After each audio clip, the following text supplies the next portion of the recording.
Good morning friends. आज के इस वीडियो में हम mass and spring with pulley system का एक एग्जांपल सॉल्व करेंगे। ओके, ये एग्जांपल सॉल्व करने से पहले अगर आपने हमारे चैनल को सब्सक्राइब ना किया हो तो उसे सब्सक्राइब करके इस वीडियो के लिए एक लाइक बटन प्रेस कर दीजिएगा। ओके, तो क्वेश्चन क्या कहता है? A mass of 1 kg is suspended by a spring passing over the pulley. The system is supported horizontally by a spring of stiffness 1 kilonewton and determine the natural frequency of vibrating system using the following data. अब जो system है उसका diagram मैंने यहाँ पे बना रखा है। सिस्टम में क्या बोला गया है? जो ये मास सस्पेंड किया गया है ये मास कितना है? 1 kg का है। ये यहाँ पे क्वेश्चन में बता दिया। इसके अलावा जो ये स्प्रिंग है इसका स्टिफनेस K वो कितना है? 1 किलो न्यूटन पर मीटर। इसके अलावा पुले के जो डायमेंशंस हैं वो इन लोगों ने अलग से दिए हैं। जो क्या है? Mass of pulley is 10 kg। That means ये मास इस पुले का वो कितना होगा? 10 kg होगा। रेडियस पुले का 50 mm दैट मीन्स 0.05 मीटर्स होगा। ये पुले का रेडियस 0.05 मीटर्स।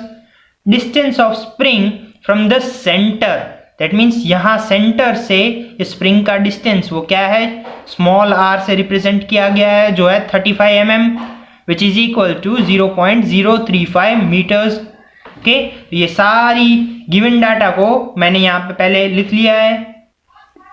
ओके, अब सम स्टार्ट करने से पहले हमें ढूंढना क्या है? नेचुरल फ्रीक्वेंसी ढूंढना है। नेचुरल फ्रीक्वेंसी को आपको पता है Fn का फॉर्मूला क्या होता है? ओमेगा n अपॉन 2 और हर एक सिस्टम की नेचुरल फ्रीक्वेंसी डिपेंड करती है कि उसका सिस्टम क्या है।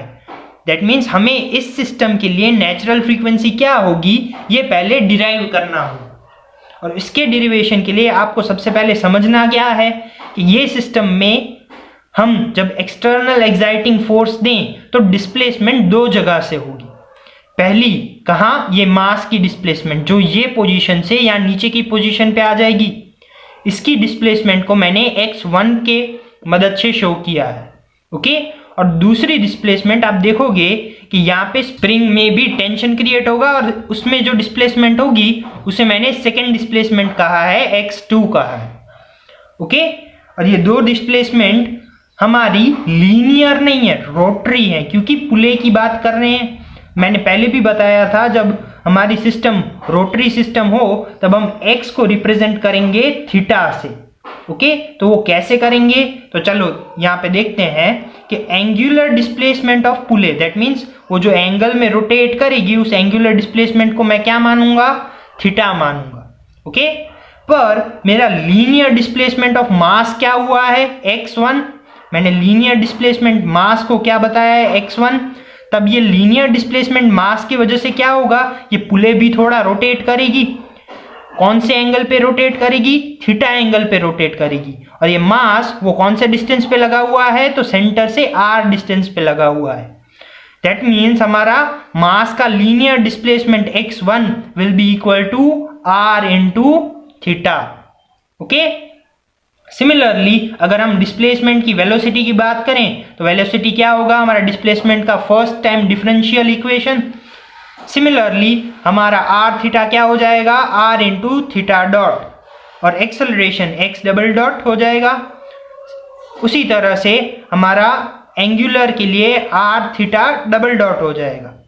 ओके, तो ये सारी क्या थी? ये चारों चीजें किसके लिए थी? x1 के लिए, लीनियर डिस्प्लेसमेंट ऑफ मास के लिए, और पुले में क्या एंगुलर डिस्प्लेसमेंट आएगा उसके लिए। ओके, और सेकेंड डिस्प्लेसमेंट किसकी होती है? स्प्रिंग की होती है। डिफ्लेक्शन होती है, डिस्प्लेसमेंट नहीं होती। वो डिफ्लेक्शन ऑफ स्प्रिंग को मैंने क्या बताया? x2 बताया है। ओके, अब ये x2 हमने देखा था, ये x1 वो कौन से डिस्टेंस पे था? कैपिटल R के डिस्टेंस पे था। बट ये x2 जो है वो स्मॉल r के डिस्टेंस पे है, इसलिए ये small x2 will be equal to small r into theta. Okay, ये मेनली पता चला। यही खास समझने की चीज है। इससे ही आप किसी भी ऐसे ही समझ के आप किसी भी सिस्टम की नेचुरल फ्रीक्वेंसी निकाल सकते हो। ओके, फिर तो आपको सिर्फ ये फॉर्मूला में वैल्यूज डालनी है और आंसर निकल आएगा। तो अब जब हम इक्विलिब्रियम मेथड से इसे सॉल्व करें, equilibrium method that means d'Alembert's principle से सॉल्व करें, तो वो क्या कहता था, sigma of inertia torque plus external torque equals to 0। Okay, हमने लास्ट में देखा था ये inertia force and external force थे, बट अब ये रोटरी सिस्टम है इसलिए फोर्स नहीं होगा, क्या होगा, टॉर्क होगा। ओके, और जैसे हमने बाकी सिस्टम का करते थे उसी तरह इसी सिस्टम का एनालिसिस होगा। कैसे कि ऊपर की साइड पहली कौन सी फोर्स लगेगी, तो मास इंटू एक्सेलरेशन लगती थी, वो लीनियर के लिए थी। अब ये रोटरी सिस्टम है तो I0 यूज हुआ है, ये क्या है, मास मोमेंट ऑफ इनर्शिया है। ओके, और एक्सेलरेशन की जगह क्या आ जाएगा, थीटा डबल डॉट आ जाएगा। इसके अलावा ऊपर की ओर वो कौन सा फोर्स लगाया है, तो स्प्रिंग की स्टिफनेस के कारण जो फोर्स लगता है वो फोर्स है। ओके, तो K इंटू आर थीटा वो क्या हो गया, उसका फोर्स हो गया, और वो कौन से डिस्टेंस पे है, तो स्मॉल r के डिस्टेंस पे है। ओके, तो और दूसरा स्प्रिंग स्टिफनेस के कारण फोर्स कौन सा लगा है, के आर थीटा इंटू आर। और जो नीचे की तरफ डाउनवर्ड डिस्प्लेसमेंट हुआ है मास का, वो किसके कारण हुआ है, टॉर्क के कारण हुआ है, और वो कैपिटल रेडियस r पर हुआ है। तो यहाँ पे अगेन ये दोनों फोर्स अपवर्ड साइड है, सो मैंने यहाँ पे पॉजिटिव लिए हैं, और ये एक फोर्स डाउनवर्ड साइड है इसलिए मैंने यहाँ पे नेगेटिव लिया है। और इन सब का समेशन कैसा होगा, इक्वल टू 0 होगा। ओके, ठीक है, चलो अभी टॉर्क हमने यहाँ पे जो T लिखा है, हम सबसे पहले क्या करेंगे, हमारे सारे जो यहाँ पे पैरामीटर्स हैं उन्हें हमें R और थीटा के रिस्पेक्ट में फॉर्म करवाना पड़ेगा। कौन से, R और थीटा। तो यहाँ पे देखें, सबसे पहले ये T को हम चेंज करेंगे, तो T क्या होता है, टॉर्क होता है, एंड आपको पता है torque is equals to mass into acceleration. तो यहाँ पे मैंने देखो टॉर्क लिखा है T is equals to mass into acceleration. Okay, but ये नेगेटिव लिखा है, ये क्यों, क्योंकि हमने देखा था कि मास का जो डिस्प्लेसमेंट हुआ है वो कैसा हुआ है, डाउनवर्ड डायरेक्शन में हुआ है, x1। ओके, और जो एक्सेलरेशन होता है according to simple harmonic motion वो कैसा होता है, डायरेक्टली प्रोपोर्शनल होता है। दैट मीन्स एक्सेलरेशन कैसा होगा, उसकी ऑपोजिट डायरेक्शन में होगा।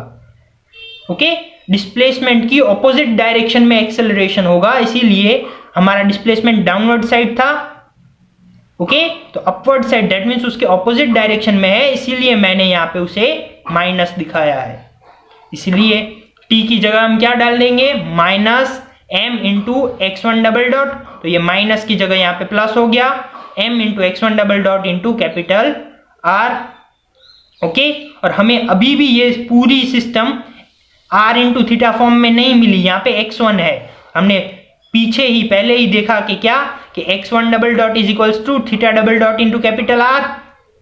ओके, क्योंकि x1 किसके लिए था, पुले के लिए था, x2 स्प्रिंग के लिए था, तो x1 के लिए कैपिटल R यूज होगा।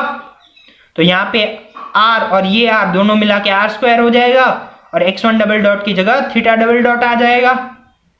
ओके, तो हम देखें तो ये दोनों थीटा वाले टर्म्स हैं, थीटा डबल डॉट वाले, तो इन्हें एक साथ करके ब्रैकेट में थीटा डबल डॉट कॉमन निकाल दूं, तो mass moment of inertia plus mr square is equals to theta double dot plus kr square into theta is equals to 0।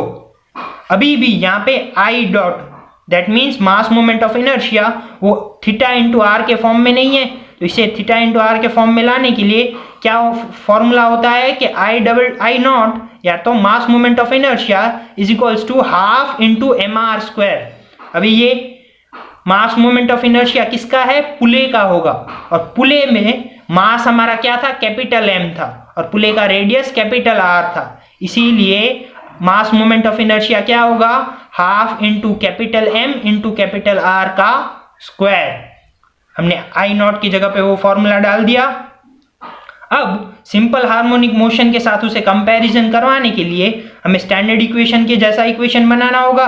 तो मैंने यहाँ पे थीटा डबल डॉट को अकेला कर दिया, ये पूरे ब्रैकेट वाले टर्म को मैं के आर स्क्वायर के नीचे डिनोमिनेटर में ले आऊंगा, into theta is equals to 0। अब ये सिंपल हार्मोनिक मोशन जैसा इक्वेशन फॉर्म करता है, तो ये टर्म वो हमारा क्या हो जाएगा, ओमेगा एन का स्क्वायर हो जाएगा।